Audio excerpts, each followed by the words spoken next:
लग्नाचे दागिने म्हणजे श्रीमंत पेशवाई दागिने. नाशिकचे सुप्रसिद्ध सराफ मयूर अलंकार सराफ.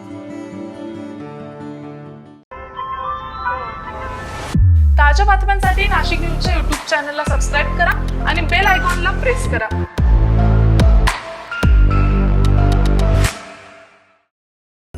माननीय ॲडव्होकेट डॉक्टर क्षितिजा वडेदकर वानखेडे यांची बार कौन्सिल ऑफ महाराष्ट्र आणि गोवा 2026च्या निवडणुकीत प्रचंड मतांनी विजयी झाल्याबद्दल हार्दिक अभिनंदन. शुभेच्छुक ॲडव्होकेट कोमल प्रताप मेहरुलिया, गिरधर आणि सर्व अधिवक्ता, नाशिक. नाशिक विधान परिषद निवडणुकीमध्ये मोठ्या राजकीय घडामोडींना वेग आलाय. एका उमेदवाराच्या भूमिकेमुळे आता संपूर्ण समीकरण बदलण्याची शक्यता आहे.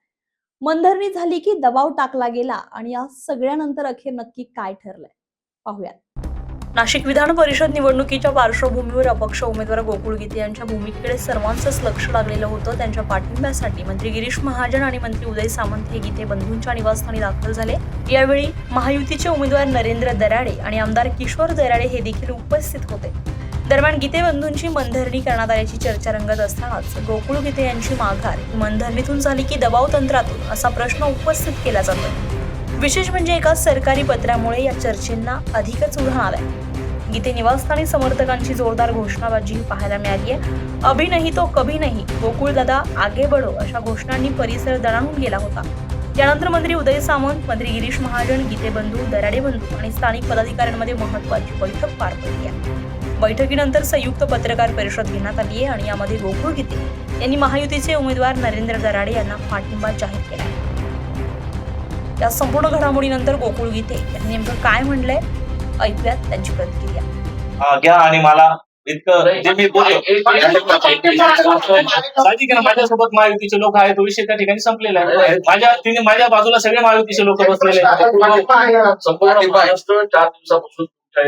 मी तुम्हाला काल पण त्या ठिकाणी जाताना सांगितलं होतं की मी 2 शब्द मी वापरणार नाही, पण मी प्रचार थांबवतो आणि तुम्ही पण कृपया ही गोष्ट इकडे संपवावी. तुमचा अधिकार आहे, तो तुम्ही बोलू शकता, कारण तुम्ही 4था स्तंभ आहे लोकशाहीचा आणि तुम्ही खरंच मला या ठिकाणी ताकद दिली म्हणून मी या ठिकाणी घराघरात पोहोचलेलो. मी अनेक व्यक्तीच्या मतदारांना भेटलेले नाही, पण त्यांचे मला फोन येत आहेत का भाऊ तुम्ही थांबू नका, पण नाही, मी या निवडणुकीचा प्रचार थांबवतोय आणि हा विषय इकडे माझ्या संपलेला आहे.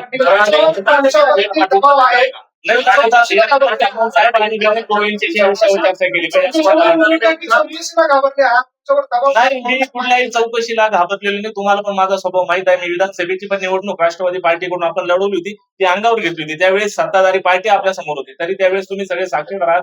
माझ्यावर कशा प्रकारचे अतिरेक झाले, अटॅक झाले, तरी मी त्यावेळेस नमलो नाही. आता पण घाबरायचं काही कारण नाही, पण त्या ठिकाणी सगळ्यांचा समन्वय राहिला पाहिजे. पार्टीने भावना त्या ठिकाणी नगरसेवक केलं, वहिनी पण नगरसेवक आहे.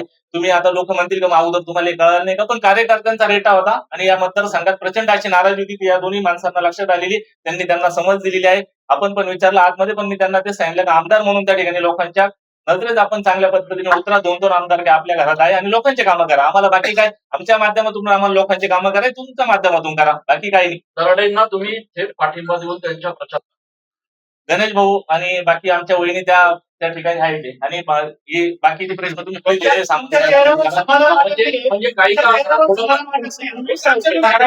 दरम्यान मंत्री उदय सामंत यांनी महायुती एकसंध राहण्यासाठी विविध लोकांनी सहकार्य केल्याबद्दल आभार व्यक्त केले. गिरीश भाऊना, गणेश भाऊ गीतेना, गोकुळजीना जे उमेदवार होते त्यांना आणि ही उमेदवारी थांबवण्यासाठी ज्यांनी प्रयत्न केले, मग त्याच्यामध्ये सुहास अण्णा आहेत, दादासाहेब आहेत, आमचे निलेश बोरा आहेत, अजून एक नाव राहिलं प्रमोद कुटे म्हणून आहेत. या सगळ्यांनी मनापासून धन्यवाद देतो की आमची महायुती एक संघ राहण्यासाठी या सगळ्या लोकांनी प्रयत्न केले आणि आज गोकुळजींनी थांबण्याचा निर्णय घेतला. आता मगाचपासून आपण एक प्रश्न त्यांना असं विचारताय की तुम्ही पाठिंबा दिला का, पाठिंबा दिला का, पाठिंबा देणार का. ज्या अर्थी एकच उमेदवार हा महायुतीचा शिल्लक राहिला, याचा अर्थ गोकुळजींचा 100% पाठिंबा, गणेशजींचा 100% पाठिंबा आणि वैदींचा 100% पाठिंबा हा महायुतीचे उमेदवार नरेंद्र दराडे यांना. दुसरी महत्वाची गोष्ट, जे काही वेगवेगळ्या पद्धतीनं सोशल मीडियावर काही केलं जातं, मी आताच आमचे उमेदवार नरेंद्र दराडे यांना CP नाईक अर्ज द्यायला सांगितलेला आहे की या वाईट पोस्टची सुरुवात कुठनं होते याचा देखील आम्ही अभ्यास करणार आहोत. त्या शेवटच्या व्यक्तीपर्यंत आम्ही पोहोचणार आहोत आणि त्याच्यावर देखील आम्ही पोलीस कारवाई करणार आहोत. कारण 2 बंधूंनी कुठचीही कमिटमेंट न करता कुठचाही म्हणजे ठीक आहे 4-5 दिवस गेले असतील, पण त्या पद्धतीनं सोशल मीडियावर काही पोस्ट टाकण्याचा प्रकार त्या नाशिक परिसरामधनं घडतोय, तर त्याचा आजच संध्याकाळपर्यंत सीपीना अर्ज जाईल आणि पुढच्या 2 दिवसामध्ये ही यंत्रणा कुठनं चालते याचा देखील पर्दाफाश नक्की होईल. परंतु मला या बाबतीमध्ये विशेषतः गणेशजी, गोकुळजी यांना मनापासून धन्यवाद दिले पाहिजे. रोज रात्री माझा सुहास अण्णांबरोबर देखील चर्चा असायची, परंतु याच्यामध्ये दोन्ही बंधूंना एवढ्यासाठीच धन्यवाद दिले पाहिजे की त्यांनी जे सांगितलं होतं की गिरीश भाऊ जो निर्णय घेतील तो आम्हाला मान्य आहे, आणि त्यांनी ते प्रत्यक्षात उतरून दाखवलं. याबद्दल गिरीश भाऊ आणि भाजपच्या सगळ्याच पदाधिकाऱ्यांना आम्ही मनापासून धन्यवाद देतो. गणेशजींना देखील मनापासून धन्यवाद देतो, गोकुळजींना देखील मनापासून धन्यवाद देतो. आणि त्याच्या पुढे जाऊन शिवसेनेचे 2 मंत्री आम्ही इथं आहोत. मी देखील आहे, दादासाहेब देखील आहेत, सुहास अण्णा आमचे आमदार आहेत, आमचे पदाधिकारी देखील आहेत. जे योगदान गोकुळजींनी या निवडणुकीसाठी दिलेलं आहे ते फुकट जाणार नाही, एवढंच मी आपल्याला सांगतो. तर मंत्री गिरीश महाजन यांनीही या घडामोडींवर आपली भूमिका स्पष्ट केली. पाहुयात नक्की ते काय म्हणाले.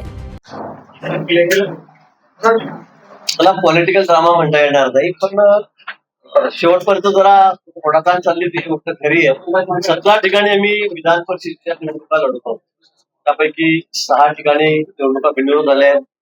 काही ठिकाणी जाहीर पाठिंबा उमेदवारांनी दिलेला आहे.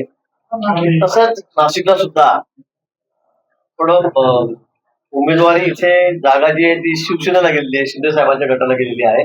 पण आमच्याकडून गणेश गीते असतील, गोकुळ गीते असतील, त्यांचं म्हणणं होतं की बाबा आम्हाला लढायचंच आहे, त्याची मागणी होती सुरुवातीपासून. पण मधल्या काळामध्ये अपक्ष आलेले लढणारे पुन्हा शिवसेनेत गेले, मग त्यांच्या जागेवर हे खरं आहे, सत्य आहे. आणि म्हणून मग ही जागा शिवसेनेला सुटलेली होती महायुतीमध्ये वाटप करताना. आम्ही गणेश गीतेंनाही विनंती केली, गोकुळ गीतेंनाही विनंती केली की जागा आपली नाहीये. इथे नरेंद्र दराडे आहेत, त्यांची उमेदवारी निश्चित झालेली शिवसेनेकडून, म्हणून आपण मागे घ्यावा. या बाबतीमध्ये गेल्या 5-6 दिवसापासून चर्चा सुरू होती, पण आज मुहूर्त निघालेला आहे. आज सगळ्या चर्चेअंती उदयजी सुद्धा 4-5 जण येऊन होते, दादा या ठिकाणी आहेत, सगळेजण आम्ही सगळ्यांनी या ठिकाणी प्रयत्न केले. माननीय मुख्यमंत्री महोदयांकडे बैठक झाली. गणेश गीते, मी त्या ठिकाणी तो निलेश मोरा त्या ठिकाणी होते. नंतर शिंदे साहेबांकडे पण 2-3 बैठकी त्याची भेट गणेश गीतेने त्या ठिकाणी घेतली, गोकुळ गीतेने घेतली.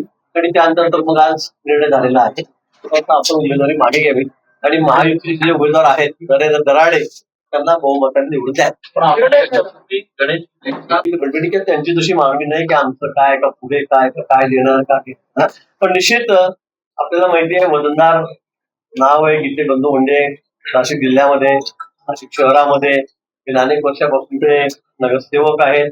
2 वेळा स्टँडिंग कमिटीचे चेअरमन होते मागच्या काळामध्ये, आताही त्यांचे नगरसेवक आहेत. त्यामुळे निश्चित त्यांचा विचार केला जाईल. मुख्यमंत्री मोदयांनी सांगितलेलं आहे आणि आम्ही सांगितलेलं आहे. त्या भीतीने गीते गणेश गीते आहेत ते आमच्याशी जुळले, तुम्हाला माझ्या किती जवळच्या संबंध आहे त्यांचे तुम्हाला माहित आहे. आणि त्यामुळे मग तुम्हीच दाखवतो बघा गिरीश महाजन जिथे जवळचे तेच बंडखोरी करतात, तुम्हीच दाखवतो. आणि तुम्हालाही रोज दाखवायला पाहिजे काहीतरी, म्हणून आम्ही 2-4 दिवस तुम्ही काय दाखवलं काय बघतील उलट त्यांची उमेदवारी काय आम्हाला जास्त दिवस दाखवतात काय नाही. एकदा तुम्ही आता 16 ठिकाणी झालेलं परत दाखवताय का तुम्ही? परत दाखवत नाहीये, आमचं दाखवतोय. मन साहेब या ठिकाणी आहेत, दादा आहेत, आम्ही त्या दिवशी बोललेलं. संपर्क असला पाहिजे त्या निवडून गेल्यावर, कॉर्डिनेशन असलं पाहिजे, काय करते पाहिजे, कामाच्या पद्धती थोडा बदल केला पाहिजे. प्रत्येकाची अपेक्षा असते आणि ती असली पाहिजे, खरं आहे. पण आता त्यांना शिंदे साहेबांनीच आमच्यापेक्षा जास्त समज दिलेली आहे. सामंत साहेब, आम्ही, मी स्वतः आम्ही सगळे त्या दिवशी बोललेलो आहोत. आता आपल्या समोरचा सगळा विषय झाला समोर बसून. मला वाटतं यापुढे सुधारणा होईल, पण आता विषय हा संपलेला आहे. आता गोकुळ गीते यांनी माघार घेतलेली आहे आणि आमचे एकटे उमेदवार या ठिकाणी आहेत. एकूणच या सगळ्या घडामोडींमुळे नाशिकच्या राजकारणात नवं समीकरण तयार झालंय आणि याचा थेट परिणाम विधान परिषद निवडणुकीवर होणार आहे. संजय परमार, नाशिक न्यूज, नाशिक. ताज्या बातम्यांसाठी नाशिक न्यूजच्या YouTube चॅनलला सबस्क्राईब करा आणि बेल आयकॉनला प्रेस करा.